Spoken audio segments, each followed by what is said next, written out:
I want to recommend that your game group try a legacy game. They are the must-see appointment TV of board games, and I think that you will have an amazing time enjoying the storytelling of a season together.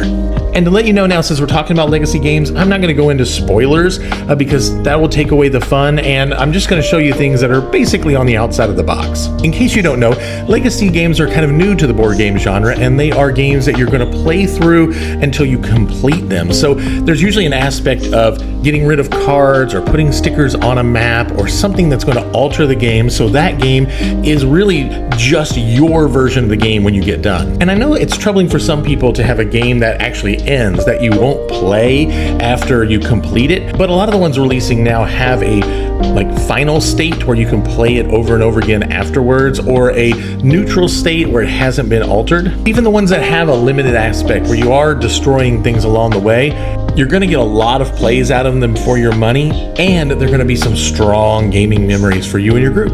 I played several of them, and today I want to give you an up-close look at 3 legacy games that may be great for you. The first game is kind of the grandfather of this legacy idea, and that is Risk Legacy. I actually don't have a copy to show you, even though I've bought 2 copies and played it with 2 separate groups. Risk Legacy is a lot like regular Risk in that you're taking over the world and it's very competitive, but as you go, you're unlocking new items and actually new bins within the box to open new aspects of the game as you go. The 2 different groups I played it with have approached it in different ways. The first group, we had a great time the first couple of rounds, but we weren't a consistent group and we had new people jumping in and out. And the third or fourth time, a person who was new won that game, and so it really kind of dampened the experience for everybody else because they didn't have the rest of the story. It's like someone coming in mid-season to a series and then changing the plot on you. So that group never did finish that game. My other more consistent gaming group, we played it with the same 5 people over and over again. And as we went through it, we had someone who, over the course of time, definitely took a lead in the game. They took over Australia, held it for multiple rounds, and built it up to be this megapolis for them to be able to hold us off for most of the rounds of the game. If as a group the rest of us would have joined together, we could have defeated them and kind of broken up their dynasty. But my group did not do that. And last minute, as they went in for battles, they would turn on each other. It was chaos. A neat aspect of Risk Legacy is you get to name areas as you win, and so you get the choice of not only adding a name to the board permanently, but also an upgrade for you if you ever control that property. Sadly, the second group didn't finish that game either, but it wasn't because the group was inconsistent. It was because we had a manufacturing problem in the game itself. The folly came to us when, as we were opening up the different compartments for the next round, we were about 7 or 8 rounds in. One of them was mislabeled, and the one that we thought was supposed to be for the next round ended up being the finale. And it was one of those things that you knew it as soon as we opened it up. We're like, whoa, that was a jump. And all of a sudden it's, oh, that's where it's supposed to all finish up. It's like we had just been spoiled the big twist of the season and had a little less motivation to finish up. But if your group enjoys war games or a lot of take that, you'll probably enjoy Risk Legacy. The second one I want to share with you is My City by Reiner Knizia. I told you I really enjoy his games from the Quest of El Dorado, and with their simple mechanics and easy implementations. My City has played over 24 rounds. I'll show you one of the maps that we have not used. It looks like this, and along the side here, you're going to be putting down things that you get and keeping a point total up along top. This game is played with polyominoes, your Tetris-like pieces.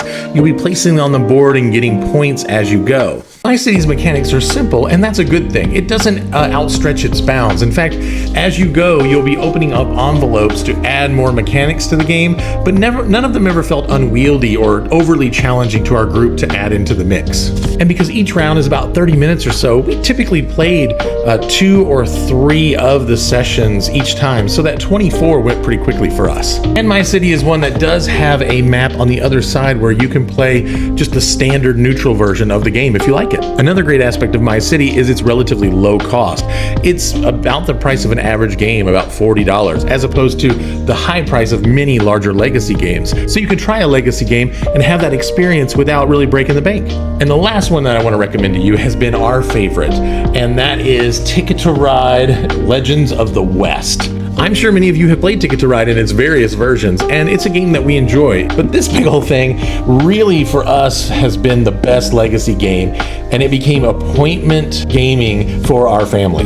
It plays up to 5 players over 12 sessions, and if that session count seems low, I think it actually is the right amount. We were able to get together 12 times on Monday nights over the course of 3 months, and that brought a lot of gaming to the table. In Ticket to Ride Legacy, you're gonna have one of these train company boxes that correspond to the color, and you're gonna be opening up the map of the US in the late 1800s as you go. Ticket to Ride Legacy does have a story around it, but it's pretty light fare.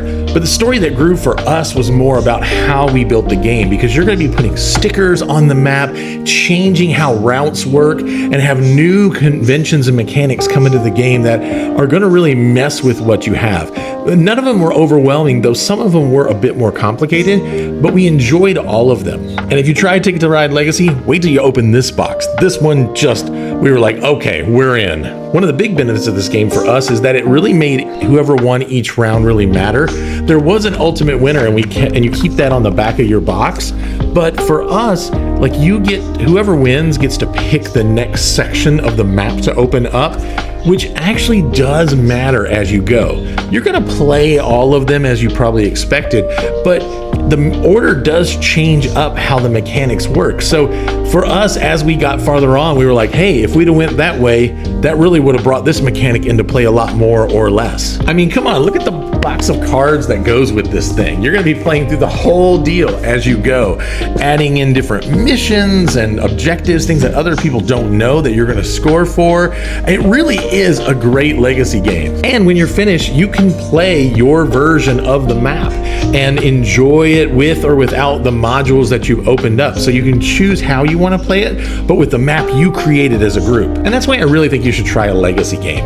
Even if your group has been adverse to it in the past, or even if tearing up a card makes you cringe a little bit, it's really that uniqueness of this game being ours and our version of it that sets apart legacy games compared to others. And if you're anything like me, having appointed times to get together, driven by a storied season where everybody wants to come together to enjoy it as one, that really made us stick out our getting together on Monday nights. So if you find your group wavering on how often you get together and you wish you could cement it more, throw a legacy game in the mix and you might find that everybody wants to see what happens next. So I recommend you trying a legacy game. And if you would, comment below any legacy games that you've really enjoyed as a group, or maybe one that didn't work so well and you'd kind of like to let us know. We'd love to hear your legacy game recommendations as well.